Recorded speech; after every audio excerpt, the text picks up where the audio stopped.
Let's test. There it is. I can see it working. Woo, what's that? It's probably Zoom. Rumble. No, that's it must have been AWA somebody.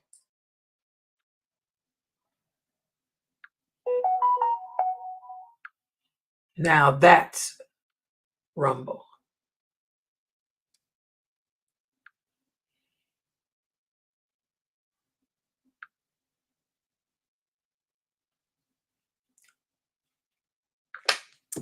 Okay.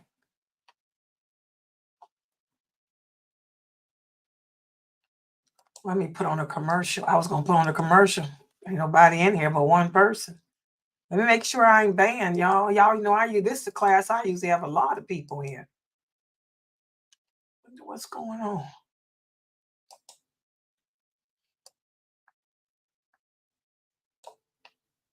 Oh, yeah, and don't forget to join us in the 24-hour Zoom room for behind the scenes access.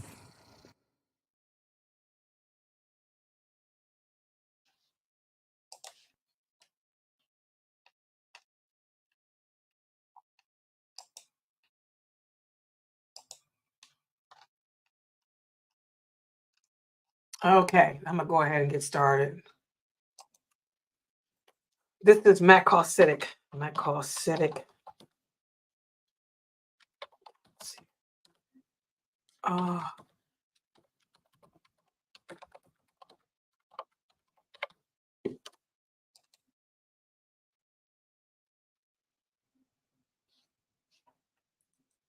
Did it do it? Yeah. See, I'm telling you, see, wait a minute, then try. The problem is Facebook. I see it. I see it, guys. Hold on. I don't know. It just gave me that error. I don't know what's going on with Facebook. Hold on. I see it.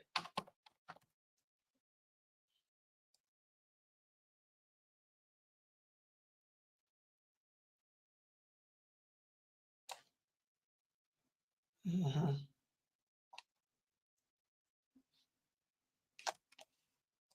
I don't know why it's doing that.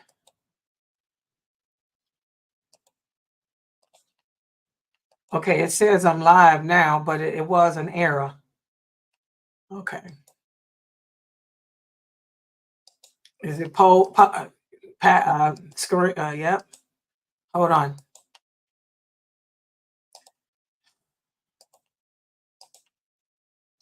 Yo. Don't tell me these boys done learned how to nuke me. I hope they haven't learned how to nuke me. Please, Allah, I ain't got time for this. The stress. Okay, here I am. Okay, you guys see me now in there, right? Okay. And my sound is on for there. All right, let's try it again. Okay.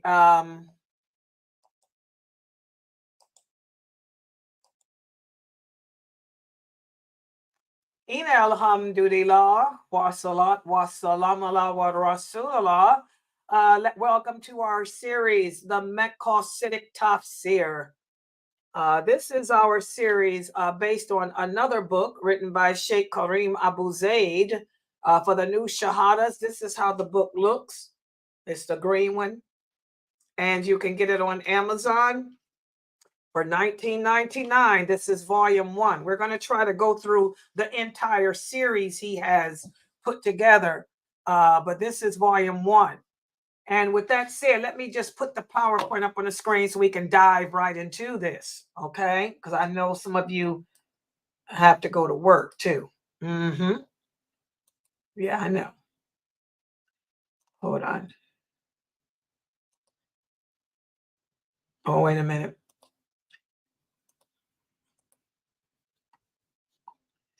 If I find out that those little idiots, okay.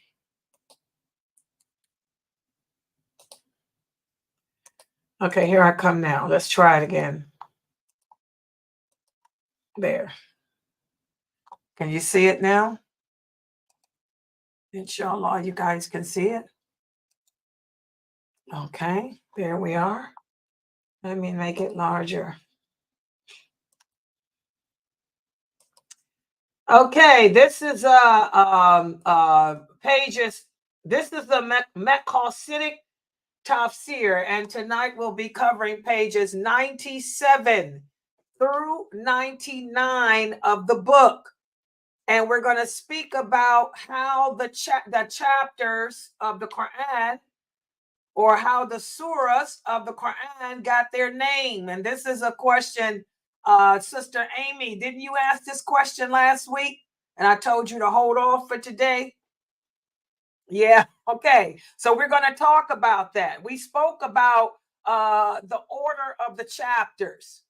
We talked about how did the Quran get in the order in which it's in. In fact, I have a quiz about that. Let's go to the first question here.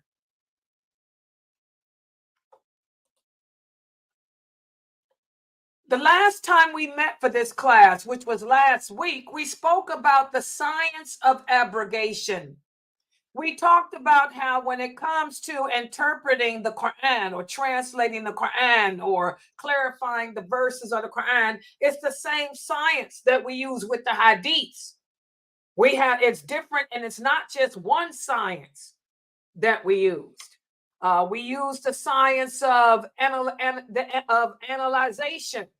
That means we analyze each sentence, each word, the meaning, and break it down. We also use the science of history, biography. You have to know the history of Islam. And the only way you're going to learn the history of Islam is by learning the biography of the Prophet Muhammad sallallahu alaihi wasallam. Every verse that was sent down except for several. There's only several verses that are exempt from that. But the other verses of the Quran were sent down for a reason. You have to know who, what, where, when, why. What happened to make Allah say this? Where did it happen? When did it happen? You have to know the science of era, the science of whether the surah is a Mecca surah or a Madani surah. You have to know the science of the linguistics of the Quran, of Arabic, the linguistic of Arabic, the Arabic language. That's a science too. And also last week we spoke about the science of abrogation. You have to know the science of abrogation. So this is my question for you. What is the science of abrogation, and why is it important for an interpreter to know? Who can remember? What is the science of abrogation, and why is it important to know?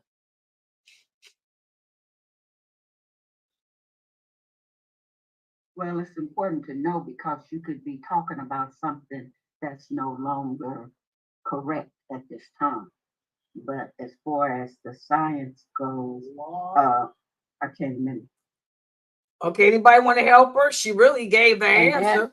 And then too, it's important so you know the abrogation is that was abrogated, so you won't make it seem like Allah has forgot something, because He didn't forget anything when it comes down to this religion.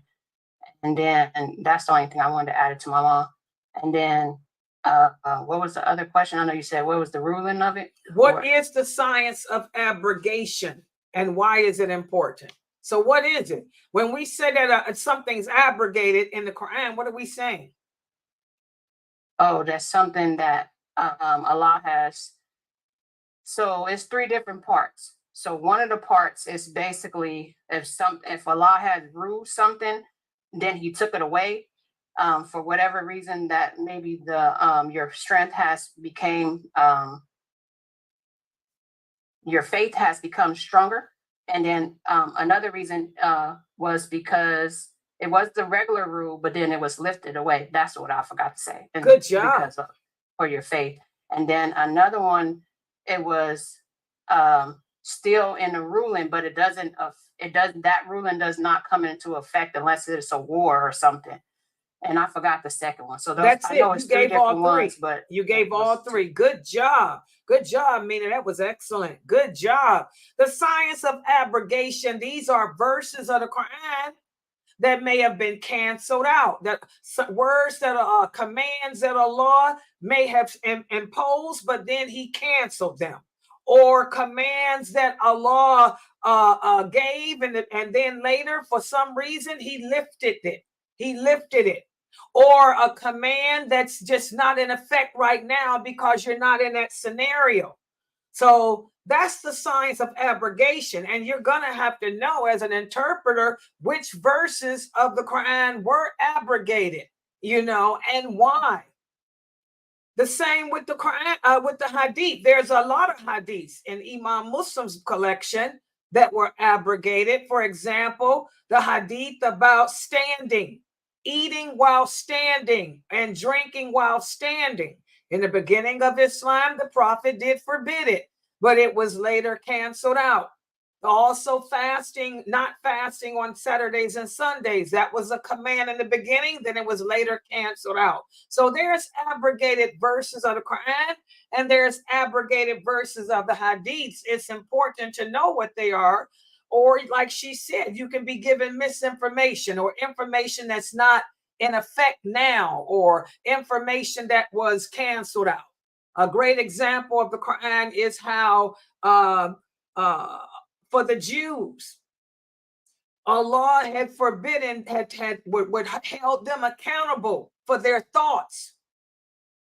When that verse came down, the companions became so afraid. They said, "Oh, Prophet of Allah, it's hard for us to not, think bad thoughts. We pray that Allah doesn't punish us for the thoughts that we have." And Allah heard their supplication and he abrogated that. He canceled that out. So now we're not held accountable for the evil thoughts we have. We're only held accountable if we act them out. So the science of abrogation is that, and it's very important for the interpreter of a hadith or the Quran to know that. And that brings us to the next question. What is the science of connectivity? We spoke about this also last week. As you guys can see, a lot of sciences are used with the Quran and the hadiths too. And like I said, the hadiths, we use the same science. What is the science of connectivity, and why is it important for an interpreter to know? Because there's more than one place where that situation can be explained, like how Jamali was talking about marriage, where it was over here in Bakra, then it was over here in this, like that. Okay, that's why it's important. Good job. And what is it? What is the science of connectivity? It's when you're connecting the different verses with each other. Exactly. It's when you connect, the verses connect. You have to, the scholars or the interpreters of the Quran and the Hadith as well, you have to know the connectivity. Like I was giving you guys in my lecture yesterday in my class, when you read these Hadiths, you just can't just pick up Sahih Bukhari and start reading and thinking, oh, this is, no. A lot of those, in fact, most all of those Hadiths connect. You have to know what they connect to. You have to know the who, what, where, when, why. The Prophet wasn't just speaking to himself. Something happened to make him say what he said. Something happened to make him do what he did. And he didn't speak in just one word or one sentence. What was the whole sentence? What was the topic? What happened? Was this a khutbah? Most of those hadiths are part of long khutbahs. Okay? So you have to know the connectivity, how they connect to each other. You will find one hadith here or one verse of the Quran speaking about marriage here. Then in another 3 chapters later, another verse. And 5 chapters later, another verse. So you have to know how to connect the dots so you can give a full explanation as to what Allah is saying or what the Prophet sallallahu alaihi wasallam is saying. And this is where we lose it. Because most people today don't know the science of connectivity. Because this is a very hard process. You have to really, it's memorization. And boy, you got to start young with that. That's how a lot of hadiths and verses of the Quran get misconstrued. Okay. Next question. This is the last one, I think, too. Abrogations of a verse reflects mistakes and contradictions of the verses of the Quran. Is that true or false? Where's my true or false at? This is a true or false question, guys. I guess it didn't. Remember, I told y'all I hit a button on my PowerPoint. It took off my true and false. So is this statement true or false? Abrogations of a verse reflects mistakes and contradictions of the verses of the Quran. Is that true or false? That's false. Abrogation does not contradict anything, and it's never a mistake. Does anybody disagree with her answer? Does anyone disagree? Mashallah, good job. This is false. But believe it or not, there's a lot of Muslims out there who belong to these deviant sects who say that. They'll say that the abrogations reflects contradictions. They do the same with the hadiths. Those people that call themselves Quran aloners, they don't believe in the hadiths. They claim that the hadiths contradict each other because of abrogations.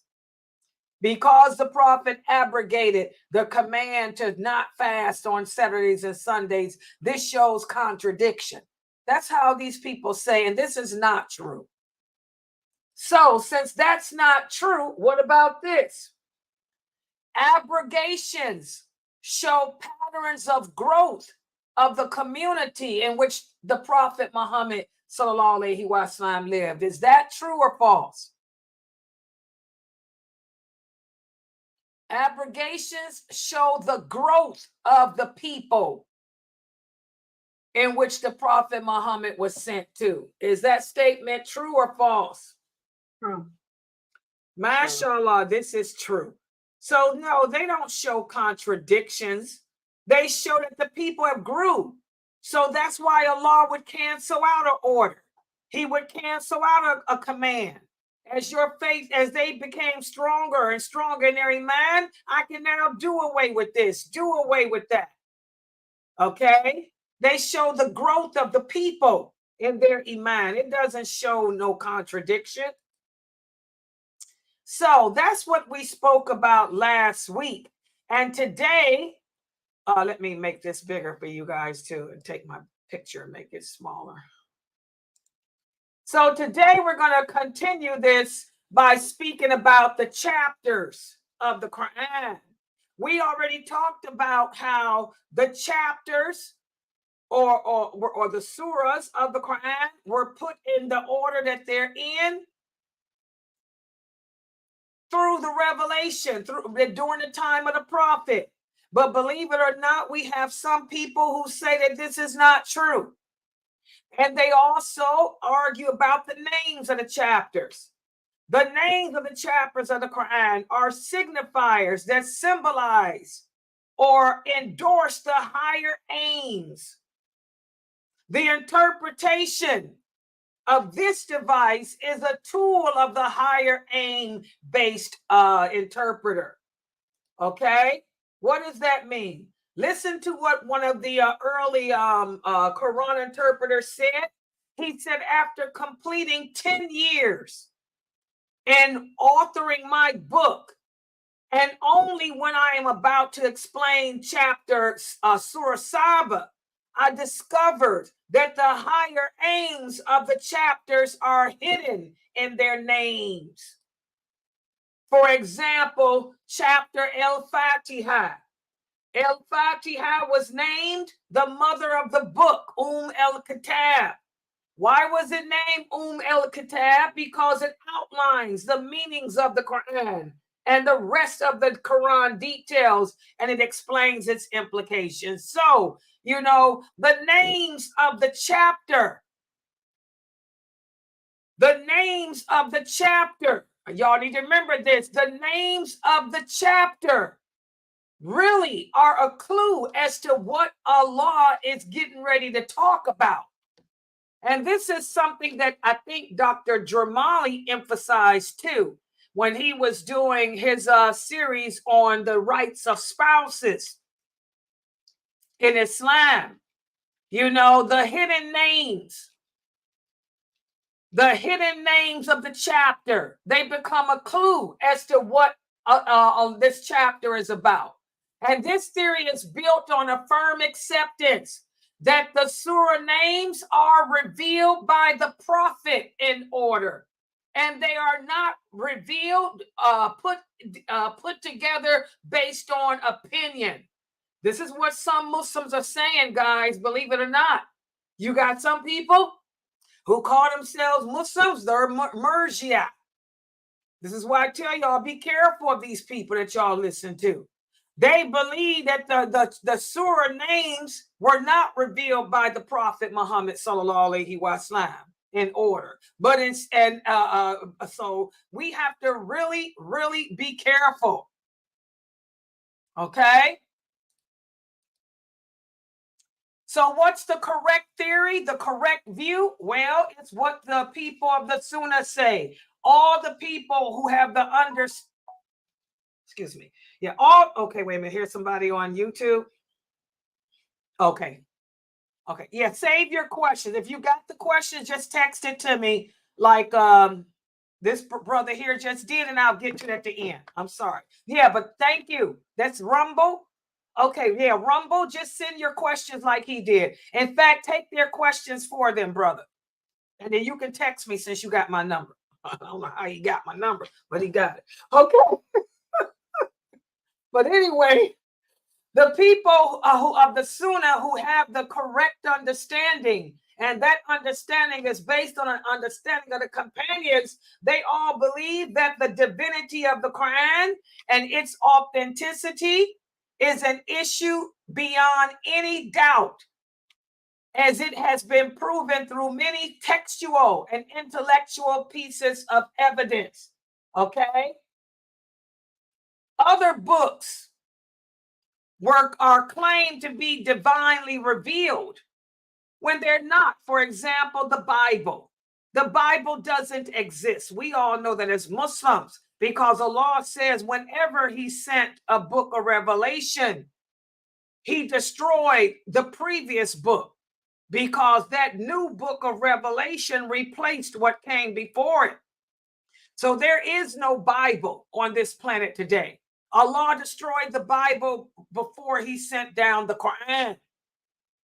Okay, so what you have as the Bible today is written by man, as Dr. McBride has proven in his series. You know, these men like Paul, who never even met Jesus.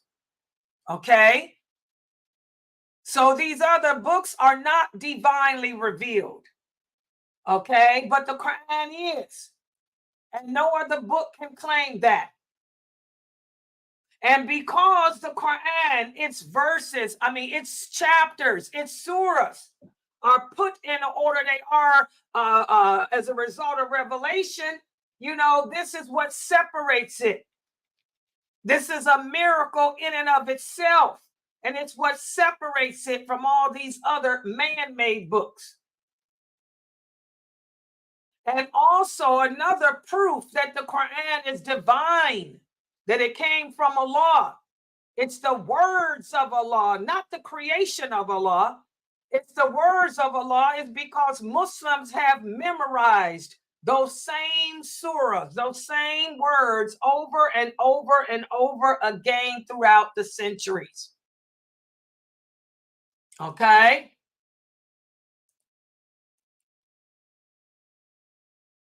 Now, in regards to the names of the chapters, the majority of the scholars all agree that the names of the chapters are based on the revelation. What does that mean? That means that Allah sent the angel Jabriel down with the names of the chapters to the prophet, who told the companions about them. This is important, guys. I want you brothers and sisters to remember this. When Allah sent the revelation, it was sent through the angel Jabriel, alayhi salam. And not only did Jabriel convey the words of Allah to the prophet, but also the name of the chapters. The name of the chapters. And then the Prophet sallallahu alaihi wasallam would call upon his scribes. He had 4 scribes, and he would narrate to them what Jabriel told him, and they would write it down because our prophet couldn't read or write. So this is the correct answer. The chapters were not made up by man. They weren't made up by Abu Bakr, as some people say. They weren't made up by Uthman. May Allah be pleased with them both, as some people say. The chapter names were revealed by Allah through Jabriel to the Prophet Muhammad sallallahu alaihi wasallam. Okay. We have a hadith, whereas one of the companions said that he heard the Prophet sallallahu alaihi wasallam say that the Quran will be brought forward on the day of judgment, as will its people who used to act in accordance with it. And the 2 chapters that will be leading the people is Al-Baqarah and Al-Ali Imran. That's the proof right there, that hadith, that the same chapters exist. Al-Baqarah is still Al-Baqarah. We didn't rename it anything else. Ali Imran is still Ali Imran. It hasn't been named anything else. Okay? So that's proof that the Prophet sallallahu alaihi wasallam received the names of the chapters through the angel Jabriel.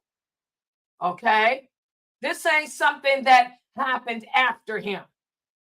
We also have another hadith, which is more proof that not only did the angel Jabriel bring the revelation, but the chapter names too. It's this one from Ibn Masud. May Allah be pleased with him. Ibn Masud said the chapter of Bani Israel and the chapter of the cave and Maryam and Taha and the chapter of the prophets are among my first earnings and are my old property. That hadith there shows that those were the names of those chapters. Those names have not changed. They're still here. So how can someone say that Abu Bakr or Umar or Uthman or some other Tom, Dick, and Jerry gave the Quranic chapters their names? The names were the same then, during the lifetime of the Prophet sallallahu alaihi wasallam, as they are today. And those names were based on the revelation from Allah. Does everybody understand that? You have to understand this. You cannot be one of those Murji'ah or one of those other deviant groups that argue this. Remember, when the Prophet Muhammad sallallahu alaihi wasallam sent his uncle Jafar to talk to the King Negus of Abyssinia, what did he do? He recited to him the chapter Maryam, the chapter of Mary. That was the same then. That was the name. Surah Maryam. That was its name.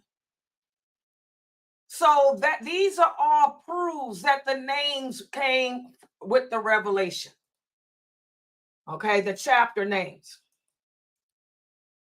Now I'm trying to keep this simple. Does this make sense? Let me stop right here and pause for a second so I can answer the brother's question.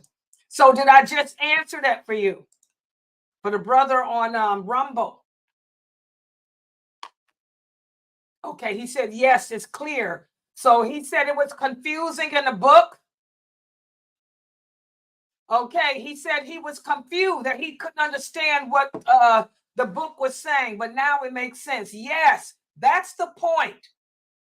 That's the point for you guys, to every one of us, to remember the name of the chapters were sent down by Allah through the angel Jabriel, through his revelations to the prophet. These names were not made up after him. These are the chapters names that we have today are the same names that existed then. Write that down. Do you got it, brothers? Okay. Okay. Alhamdulillah.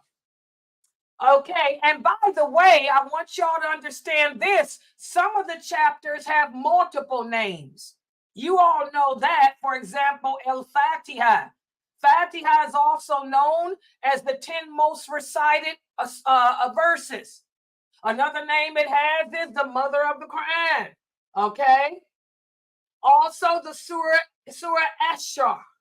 It's also, that's the 94th chapter. It's also called Al-Inshira and Alam Nashra, because it repeats over Alam Nashra.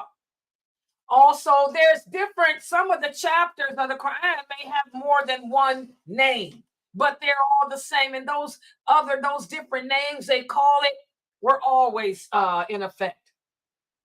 Okay? So everybody understand that. I want you brothers to screenshot this. Yeah, I rewrote that to make that simpler. Let me make sure that they follow. What about you guys in Zoom? Are you guys following too? Did I make this simpler for too? Because evidently what Edward and brother Vance is saying that in the book, it was difficult to understand that. Is this clear, people in Zoom? Yeah, it's clear. Okay, because they said it was confusing. Right. Yeah, so there's different, like you say, like I said, the Fatiha. The Fatiha is called the 10 most often recited verses. Why? Because there's no prayer without it. But even the other names that a chapter may have, those other names are well known. We all know what they are. And they were called the same thing even in the time of the prophet. So that's what you guys need to remember. And also, we can identify other names of the chapters by looking into specialized books. But the fact remains that these names were revealed to the prophet, and he chose from among them specific names to use more frequently. You will see these names mentioned in hadiths, many hadiths, and they're well known to us. Remember, guys, like I was telling you guys earlier, Allah protected this religion for us. Islam is protected. Okay, the Sunnah is protected. The Quran is protected. Can't nobody change this religion. Allah made it so man can't do to it what they did to the other books. Okay, this is protected by Allah. And when Allah is your protector, you don't stand a chance. Yeah, so that's what we want to walk away from this chapter, this part of the chapter, understanding that just like the order in which the Quran is in, this was something decreed by and willed by Allah. The chapter names too. The names of the chapter were decreed and willed by Allah as well. Okay? Man ain't had nothing to do with this. All right. Any questions or comments? I just had a comment that this is actually excellent to learn so much, because if you you have to know exactly what you're talking about, because a lot of people say different things, and without this knowledge right here, you wouldn't know how to refute what they were saying. That's the whole point. So basically, this makes really powerful to me to learn it, because another person can't just come to me and say whatever. That's why I was telling y'all when I first started teaching this class, y'all were like, "Oh, we get ready to go into Tafsir or the vert." Nope, you got to learn how to crawl before you walk. You know, before we get into breaking down, before Sheikh Kareem Abu Zayd goes into breaking down the meaning of any verses of the Quran or any stories of the Quran, he giving you the background on the science of it. This is stuff that people go to school at El Azhar or University of Medina to learn. Okay? And they spend years studying the science of the Quran, the science of the Hadith. This is a 4 to 6 to 8 years. But what he did was summarize this stuff, you know, to give you the basic understanding. So that way, you, like you said, you can refute people who come to you with this dumb stuff saying, oh, Abu Bakr changed the Quran like the Shiites do. Oh, they slander Abu Bakr. They slander his daughter, Aisha, radiallahu anha. They slander Umar. Oh, Uthman. They hate Uthman. Oh, Uthman changed the Quran. No, he did not. No, Abu Bakr did not. So you have to know this stuff to refute these ignorant people. Okay, the brother here typed the same thing you said, Mina. He said, I agree with the sister. This is such good stuff to learn. Exactly. Yeah, any other questions or comments? Exactly. Yeah, so I'm going to stop right here. When we meet for this class again, we'll continue with the next couple of pages. You know, and I'll try to, like I said, I know it's kind of difficult for some of you to understand these things, but like I said, that's what I'm here for. I'll put it together on PowerPoint in a manner in which you guys can, inshallah, understand. Okay, and again, before we close out, let me again say it's the first of the month, people. Please. We need donations to cover this month's expenses. Please send your donations in to us. All right. Okay, I'm going to log out for now. Subhanakallahumma wa bihamdika ashhadu an la ilaha illa anta astaghfiruka wa atubu ilayk. Assalamu alaikum. Everybody have a good night, inshallah.